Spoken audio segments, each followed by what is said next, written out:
Guys, welcome back to AppIQ, and in this video I'm going to show you how to enable multi-language text prediction on your Samsung Galaxy phone. So click on settings. If you're not able to find here, you can swipe up, use a search to type in settings. You'll find the settings, click on that. Now scroll down to where you'll find the general management. You want to click on that, then click on Samsung keyboard settings.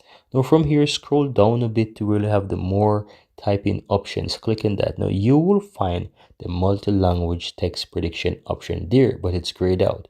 And as it says below, you need to turn on predictive text. Now to find predictive text, simply go back, scroll up a bit, and you'll find predictive text under the smart typing. So it's simple, toggle it on. You'll see quite a lot more options, features that requires the predictive text become available, and that's good. So you will know, and you can explore them. Now you go back to more typing options and you will know of the multi-language text prediction available. Now you can simply toggle it on to enable the multi-language text prediction. And that's it. Very easy and very simple.